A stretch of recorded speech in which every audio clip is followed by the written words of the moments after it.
Today, my guest is someone who used her personal health crisis to begin helping other women get well in mind, body, and spirit. Dori, oh God. Staehle. Staehle. Okay, we're going to start this again, everybody. Today's guest is someone who used her personal health crisis to begin helping other women get well in mind, body, and spirit. Dori Staehle had a freak accident in 2011 that caused her to rethink her life and her purpose. And she found healing in what many would see as an unconventional place, drumming. Now, I'm married to a drummer, so I have a pretty good idea about how passionate drummers are about their craft. But Dori, this goes way beyond that, right? This goes way beyond just a passion for drumming. Welcome to the program, first of all. And, let's go back and talk about how this all started for you back in 2011. Sure, thanks, Amanda. It's interesting because in the beginning, I was just thinking of using drumming for entertainment, right? So even when I auditioned for a church band, okay, that's a slightly different purpose. I had no experience, no lessons. I didn't even own any drums of my own. Our kids were the musicians, and I was booking and managing bands and doing a lot of local concerts and events. So I was always the one in the back, side stage, backstage, whatever. And suddenly I thought, I'm not getting any younger. And it was on my bucket list to learn how to play drums. How old were you at the time? 47. Okay. So now this was a childhood dream, but when I was little, I was told, hey, girls don't play drums. Right. Again, there were not very many role models back in those days. No, absolutely not. Eventually, Karen Carpenter came on the scene. And, much later I discovered Sheila E. And it was like, oh, this is so cool. Yeah. I really want to learn how to do this. But I didn't take time to learn. No, I auditioned for a church band locally in Apex. And I passed the audition. I just followed the drummer. I jumped in. I actually did pray before I started. And I said, Lord, just give me whatever I need. Figure this out. Yeah, as a kid, I was a dancer, so I did pray. You had some rhythm. I knew I had rhythm, and I knew I was able to catch beats really easily. They had a whole setup of bongos, conga drums, percussion instruments like shakers, tambourines, chimes, whatever. So it was like a kid in a candy store because there were so many drums, and I'm thinking, okay, let me just focus and get in the zone. Okay, there's the drummer, I'm in. And I just would jump in and play. And they were playing like 6 songs that night or whatever. They had no idea that I really had no experience. And so you just kind of learned on the job. Now tell me what happened if you're okay sharing this. Yeah. What happened? You said you had an accident in 2011. What was that, and how did that lead you kind of down this path? Oh gosh, it was the dumbest thing. Talk about being in the wrong place at the wrong time. I had a day job. This is during the recession, and I had 2 part-time businesses. I had that entertainment business on the side and also a tutoring and consulting business. And we were homeschooling our kids originally, and I thought, well, the kids are now grown and gone. They're off to college, so I will just expand these 2 businesses. But then the recession hit, and things started tanking, and a lot of the work went away. Take this day job, traveling up and down the East Coast, had a company car, an expense account, sales and marketing. This is good. I get to get paid to talk, which is pretty cool. Yeah. So they told us we needed to do this weekend event with a lot of the clients and things that they were entertaining. We're outside, standing in a crowd of 200 people in a brick courtyard. What are the odds that some kid's going to come flying through the crowd on a bike, not a Harley, not a Ford, a bicycle, a 10-speed. And all I know is somebody called my name and they said, oh, Dori, I have a question. I stepped forward, apparently at the wrong time. Right in front of the path of this bike. I didn't see him coming. Nobody did. But I did hear a coworker who was behind me. He was traveling, taking some clients to look at other buildings or whatnot. All I heard was his voice saying, Dori, look out. And I looked to my left and I went, oh, gosh, and you got this hit by kid the is bike. flying. And I had no time to get out of the way. So I leaned back. If anybody's out there, people of faith, I actually heard a very soft whisper, lean back. Wow, okay. And I did not know why, and I'll get to that in a second. It turned out to be very, very good advice, even though I went flying. And I thought, what's the point of that? I still got hit. So what kind of injuries did you have? Well, it's interesting, Amanda. I never really hit the ground, but I did twist on the way down because I'm a former runner and a former dancer, really good shape. And because of the running up in like Connecticut and New Jersey, I know that when you are getting ready to fall because of all the snow and ice up there, you tuck. Yeah, so I tucked my head, braced for impact. Now, this really, really affects a lot of people, anybody who started a business or whatever, or maybe you've lost a job. Brace for impact because it's coming. And you just know this is not going to be good. If my head hits the ground, I will get a concussion or worse. Sure. Anyone who's ever been in New York City is familiar with the bicycle messengers. No, yeah, and they fly. They fly by. You know better. Do not step off the curb, even if you have the right of way, because if they take you out, you're done. You're toast. Yeah. So, okay, I thought I did everything that I needed to do to prevent any injuries. And then so I get up and I do like signs of goalpost signs, people do when somebody makes a touchdown. Yeah. Hey, I'm good. Everybody back in the building for the next set of seminars, right? Because we were doing a lot of education. But you weren't good. I did not realize that I had whiplash and a concussion. The kid did come back and he said, "Are you okay?" And I'm like, "I think so." It's just like in the cartoons, when they get somebody gets stars over their heads. Right, and you just didn't really know at that moment, sure. My clock was cleaned, let me tell you, because I was talking to this kid and I was saying like the dumbest things, like, "Are you in a band?" And he went, no. Yeah, good, because I'd never book you. So what, did you have long-term effects from this? Yes, I did. In fact, I thought I was fine, and we were there all weekend. We were staying overnight in, private rooms and things like that. So I was prepared to be there all weekend, and, people of a certain age, boomers or whatever, we don't quit. Right. We're hardworking, we're dedicated, you don't go home. Yeah, so what, I got a couple of aches and pains, big deal.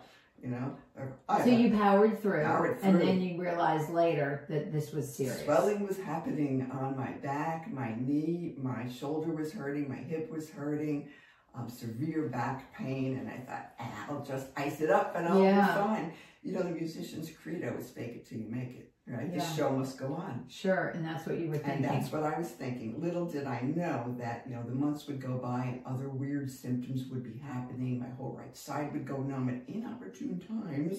I was driving a stick shift, so, "Oh yes, officer, I did see that stop sign, but I wasn't able to stop because my whole left side went numb." So you don't think about the connections, but because I had worked with so many kids with ADHD symptoms back in the day, we're going like 1995, I started to notice different patterns. I like solving medical mysteries. So I told the doctors, I'm really good at this. I helped figure out the underlying issues that are causing ADHD symptoms, and I can do this. We are missing a piece of the puzzle. So what did you find out? It took 3 long years to find this out. I quit the job after 3 months, handed over the keys to the company car. Oh, it was tough. And the expense account and all. And I said, I'm going to take some time off. I'll be fine. But no, thank goodness the insurance company did keep paying for different types of treatments. Nothing worked. So after 3 years, I said, okay, I'd like to go for an MRI. Something's not right. I know. If you are like a runner and a dancer, I was swimming laps, like 52 laps in 30 minutes. That's pretty good for, so I was in my 50s. Yeah. So, when something just doesn't feel like it's lining up. MRI slides come back. The young tech says to me, "Here you go." And I'm looking at the slides and whoa, hang on. "Dude, what's this?" "Tarlov cyst." He goes, "I don't know. You got to ask your doctor." I said, "Dude, I'm so dead. It's not my doctor. It's their doctor." Because when you get injured at work, nobody's your friend and you have to follow. So did they ever find out what that meant? I had to look it up online. People don't do that because when you look up your symptoms, kind of scary, you find out all kinds of things. Oh no! So what did you find out? I found out that the accident triggered a rare neurological degenerative condition called Tarlov cyst disease. And sure enough, the insurance company, as I predicted, said, "This is a pre-existing condition." I said, no. If I had this before, I would have known it. Sure, because you would have had the symptoms. I would have had the severe pain. So how did you take that and get into drumming? How did you connect? The odd thing was, and I knew through the whole accident phase, and I knew that through all the pain, and even a lovely trip to the dark side, I always keep it real because I know there might be somebody out there who might be giving up hope. Absolutely. And I almost did. With pain, for sure. Well, with pain, and I'm not bringing in any income, and I'm figuring, I'm not really benefiting anybody here. I'm not able to contribute to the, the family budget, and I can't move. I can't do, this is ridiculous. I'm just sucking up air is what I was thinking. I don't need to be here anymore. Wow. And I really thought, I don't know what else I have to give, so I'm done. I told God, I'm done. Wow. Unless you can give me a way to help me heal and help others heal as well, I'm checking out. So God said, whoa, hang on a second. Open your eyes, Dori. I already did. Use the drums. And there was my lineup. I have a whole load of hand drums. Well, back then I had probably about 10, I think, or so. Now I've got probably 25. And I thought, oh, use the drums on me, duh. The plumber always has a leaky faucet. You don't think of, using something that worked so well. I've seen it with other people that I worked with. Sometimes after one session, people would walk into just a fun event and said, oh, I came here with a headache or shoulder pain, and now it's gone. And you kind of dismiss it and go, huh, that's funny. I knew there was science behind it. I knew that they've done lots of studies with established protocols and things like that. But I drummed literally for my life, 2 weeks only, 15 minutes a day, 15 to 30 minutes using a djembe drum and also a Native American buffalo drum. And it worked. And it worked, and I was completely healed. No pain, no numbness, no brain fog, no dizziness, no range of motion issues, no, like what I call static in the attic. In my, I couldn't focus worth beans. I had greater clarity. So at some point you say, okay, this helped me. Yeah. So it's got to be able to help other people. Right. So how did you get into being a drum therapist? Well, I thought, okay, now it's time, Dori 2.0, we've been activated. So that became my mission, to see how many people I could help. And keep in mind, I was keeping notes of all the results, whether it was individuals in classes or started working with private clients. I had previous training, Amanda, before I even took the marketing job with Drums and Disabilities. And they call their people drum therapists. And I was one of the first group of people that came through the program. And then he became internationally known. And he told all of us, you went through the program, you were now my certified drum therapists. And he told me, Dori, you already know a lot of this stuff. There's not a whole lot more I can teach you. You're discovering a lot on your own.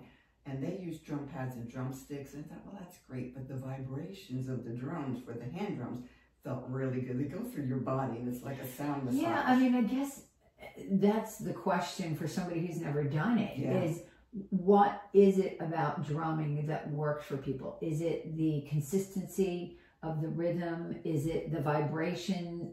Is it the feeling of freedom? Or is it just a combination of all those things? All of the above. Now, keep in mind, a lot of people online, Instagram or whatever, use hashtag drum therapy. And then you'll see a picture of like a drummer sitting behind the drum kit, just flailing away, having fun. And yeah, that is a lot of fun. I do play the full drum kit now, or drum set. I taught myself at age 59. So there you go. I mean, you're never too old and you're never too late to rock what you got. So, I love that quote. I actually had written that down from your bio. I figured, why not? And I figured out that drumming is a lot of fun, but I own a lot of different types of drums, and there's frequencies of different drums.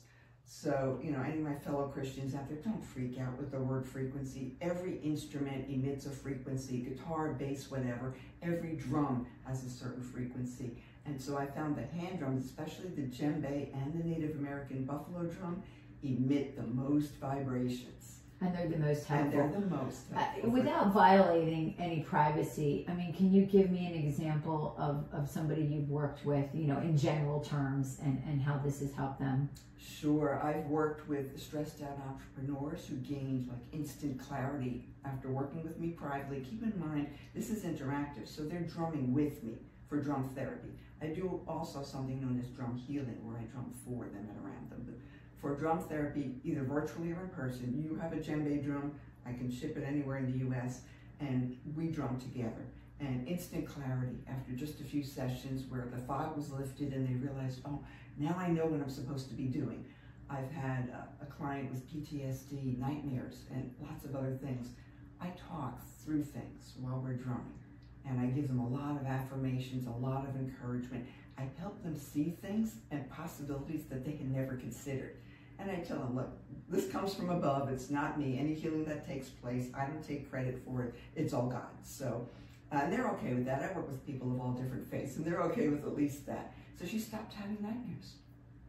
It's what's interesting to me is one word has been coming up a lot in a lot of the shows I've done, which is purpose. Yes. And I think a lot of us after a certain age feel like, you know, you described how dark your life had gotten through this injury. Feel like, you know, maybe we're not as relevant as we used to be. Maybe we're invisible. Maybe we don't have a purpose. So what would you say, especially to women, because that's what this show is all about, transformation. What would you say to women over a certain age who are feeling stuck, right? Yeah. They're not finding that purpose, and yet you found it in spades. Well, it's interesting because a lot of women don't realize that they think they're too old. In fact, boy, I got hit with a lot of naysayers. You know, I would go out to these business networking events. People would look at me and say, "You don't look like a drummer." I'm like, "What? You need me to come in with a nose ring and tattoos? Give me a break, you know? I can drum." I said, "Oh yeah, you should hear me drum. I got skills." So they just didn't get it. And people told me, "You're too old to do this now." I'm like, if not now, when? It's on my bucket list, learning how to drum. And oh, by the way, it's helping a lot of people. Now I can say over the past 10 years, I have worked with thousands of people. So I've seen results, I've documented results. You know, I can say I have an evidence-based approach for people who want the scientific version. But everybody has a purpose. And I found out that there are different purposes for different seasons of life. Oh, that's a really good point, because I do think there are seasons of life, right? There's that, Jane Fonda talks about chapter 1, which is, you know, growing up, 0 to 30. 30 to 60 is building, you know, building your career, building your family. And then 60 and above is, what do you want to do now? Where not thinking about what everybody else wants you to do or thinks you should do, but that chapter 3 is can be really thrilling, right? Really exciting. There are so many possibilities, and people freak out because I get ideas for people almost instantly. No, okay, a lot of times instantly.